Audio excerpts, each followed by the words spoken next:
Yeah. So let me ask you a question. Is it policy that teachers take students' phone and don't return it to them? Well, the policy is if the teacher, if the student is caught with the phone, Right. that the teacher gives it to the dean. Okay, and then at the end of the day, is there a policy to make sure that the student gets his phone back? To make sure, well, usually the student goes to find the dean. Right. And the dean will give it to Okay, but he said he went to the dean and the dean wasn't there. So in the future, how can this be avoided to where he can go, like, can they bring the phone to, I would think common sense, in my opinion, is to bring it here because this office is always open, so the student can come and collect their phone at the end of the day. Well, they don't do that because sometimes the parents, sometimes Mr. Burke would give it to the student if it's the first time. If it's like, if he's never got his phone taken before, Yeah. Mr. Burke will give it to him. Okay. That's how he is. Okay. If he hasn't, like, if it's an emergency, like something else has happened within the school. Okay. Usually what he does is say, like, give me a moment, I'm coming, or, you know, to give it to him, or he'll ask for a parent to come up. Okay, but nobody called me or anything, or his mom. So that must mean that when Ethan went to Mr. Burke's room, that probably Mr. Burke wasn't in his office. But Usually he's not there, like around this I time, understand that, but that's still an issue. Because again, if a students go there and he's not there, what is the student supposed to do? Usually they'll come to the main office. So I didn't see Ethan before I left yesterday. So he's supposed to come to the main office. Yeah, he'll come to the main office and say, Ms. Jackson, like what you just said. Yeah. Say, blah, blah, blah, blah, blah. Yeah, I just want to be clear because I'm going to make sure that when I talk to him to let him know. And usually, you know, I'll speak to Burke and Yeah. say, Ethan's here to pick his phone. And he say, Ms. Jackson, have him. Oh, your mom is here. You know, have him. Okay. I came for a COVID Okay. test.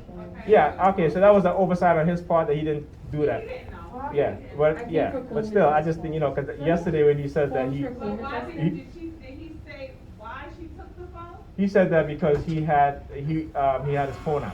That's what he said. Yeah. What did you say? For I said I her, came for a like, COVID I'm not in test. the room, but. Oh, okay. Like, if they have their phone out, it's invisible. But- Like, it's not supposed to be no phone out at all. Right, and I told him this before. Yeah, Yeah. last year something like that happened and the teacher called me.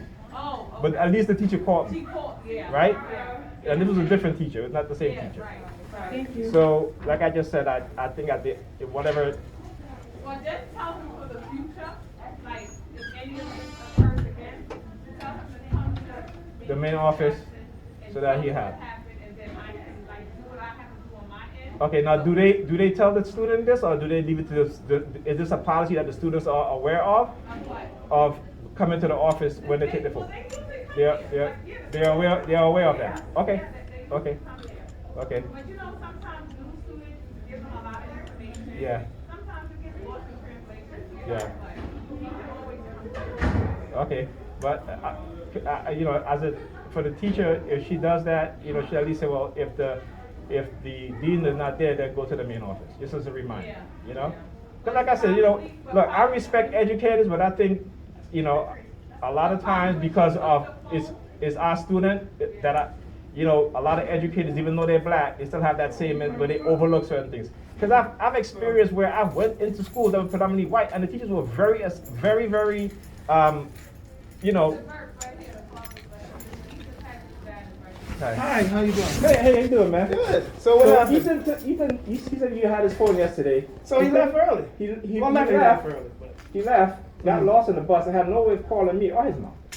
well, we don't have a problem giving the phone, but for whatever reason, he didn't wait around until I was. No, that's what I'm exactly saying. I don't, you know, I have to talk to him about that because again, that's his oversight. You know, I just thought that maybe that just, you know, so I got to make sure because you know. Yeah, because I I have spoke to him to- today, and I said no problem. Get the phone later on. Okay, I yeah. wanted to give it to him early, but I felt that he was going to do the same thing No, again. So I said, yeah, no, come it's at the fine, end it's of the fine. day. But for me as a parent, I just wanted to make sure that it wasn't a policy to where teachers take your phone and keep it overnight because if an emergency happens, how is he going to get in touch I with would you? have called you and even tell you if that's Okay. the case. at the time. Yeah, because The point was- he got lost on the bus yesterday. Couldn't call him.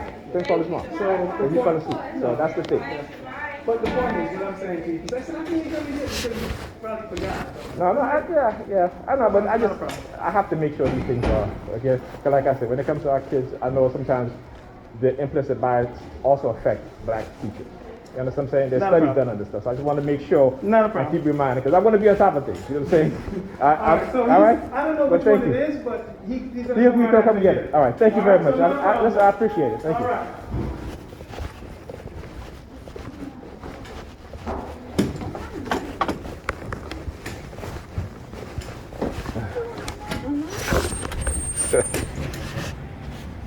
Yeah, so show me your phone again. Yeah, again. Yeah, love these. That's it, girl. As I'm walking out the door, she flashes the phone in front of me. Right? That's what she does. So let's tell you how they get the students to do these things, right? And of course, I'll tell you, lately they've been using the color purple, right? So there you go. What I mentioned, as I mentioned, they're looking for walk across. Well, what you got in the bag, lady? You know, they try to, it's in the bag. Oh, it's a black bag? Yeah, okay. Okay. So again, it's the belief that, try to put this belief in you that if you keep talking about what it is that they're doing, you know, they're going to use this individual or what have you. And again, it's just a narcissism within these people, because they're malignant narcissists. Like trying to show the wedding band. Right? The wedding band, yeah. Now, hands behind the head. Yeah, okay. Now look. The red theme. The red theme, trying to be slick about it. Like, what are you looking at me for? Again, I just want to show you guys what it is that they do. Right? I just want to show you guys what they're trying to do. But you know what? I'm not the first person to experience this. Okay? My brother told me about this stuff when I was first going through it, and then other TIs that have written about this stuff. And this is why I posted so soon, how they try to destroy your life, and if you have a family, destroy your family, and if you're in a relationship, break up the relationship and put the other person in a relationship with somebody who they choose. And guess what? It never end up working out right for them anyway, because the person end up being abused, they end up being pregnant and left to their own self, because again, it's the malignant narcissist and narcissism. They hear the police sirens. Yeah, like I said, every time you expose these things, this is what's happening. I'll continue to expose it. And you see, I went into the school. I was very calm, collective, because again, I just wanted to make sure that there isn't any policy on the fact that teachers who keep students' phone, let them know that, listen, they can't really leave his phone. So that was an oversight on Ethan, the fact that he left early, he didn't go. And it's probably because he was tired too, because he, again, slept on the bus and ended up missing his stops. So he had no way of calling me or his mom. So I just want to make sure, I didn't go up there upset, because it's not a case of bullying, where I have to, I should say, not a case of continued bullying, where I have to, go up there and be all angry, because I've been there many times speaking about that particular issue. So yeah, I'm gonna go up there with a little bit of attitude and be upset, and I have every right to be, particularly when nothing is being done. So yeah, they got to engage in noise campaign, right? So car alarm, sirens and stuff like that. So yeah. Like I said, I'll continue to do it. I'll continue to expose it. I don't really give a damn. I don't care if they want to isolate me as much as they want. They can do it. I don't care if they want to sabotage relationships or not get people to talk to me. That's fine. My life is not predicated on being with a woman or what have you. You know what I'm saying? And damn it, sure ain't going to try to pull that homosexual shit on me, because it's not going to work. You know what I'm saying? It's definitely not going to work. So, yeah, the ambulance now. All the way there, and the reason why I do this is because I hope people will learn from this and recognize what's going on. And I would urge you guys to go read up on Consensual Zoom and go look at some of the stories of the people interviewed, how their lives were destroyed, right, because of programs like that, all right. And not even talk about the non-consensual human experimentation of it. That's just that part of it. So what they've done is created a super program which involved non-consensual experimentation, Zoom-like surveillance and tactics, COINTELPRO-like surveillance and tactics. On top of that, using religion and religious believers, to form a super cult, right?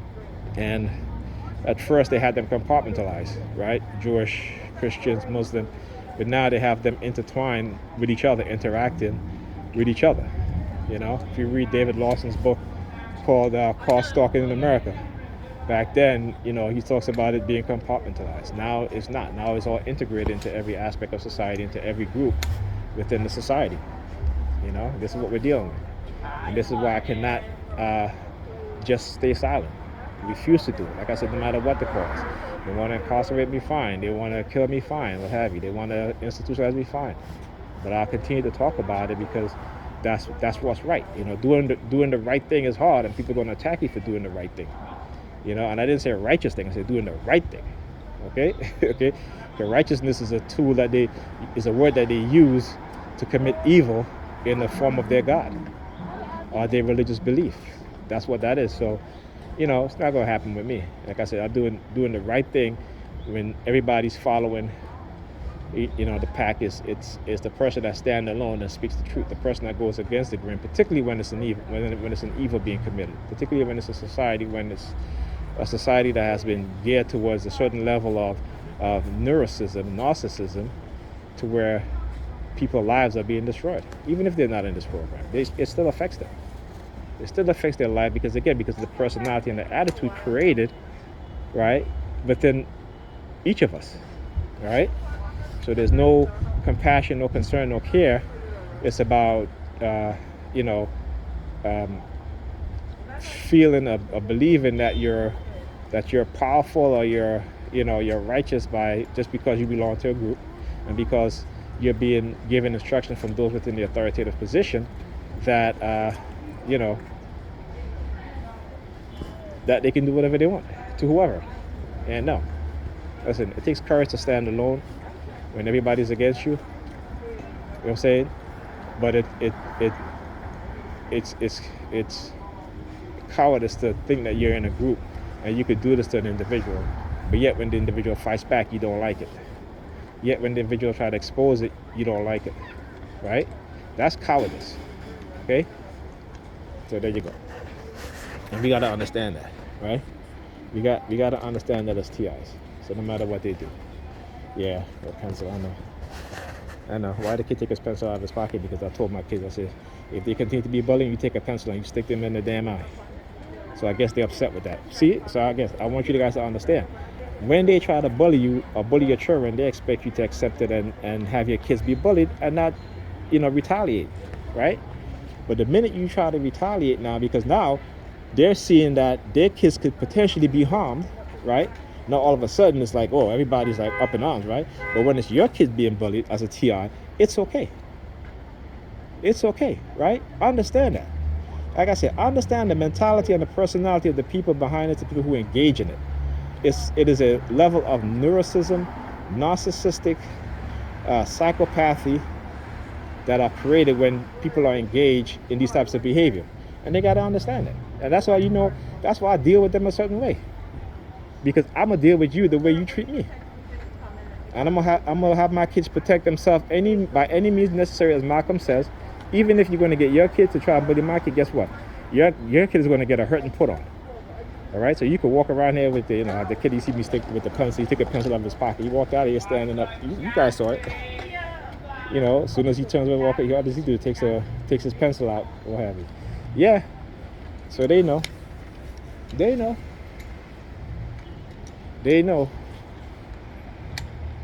So yeah, they can do whatever they want, man. And I'm going to do what I need to do to expose it. So there you go.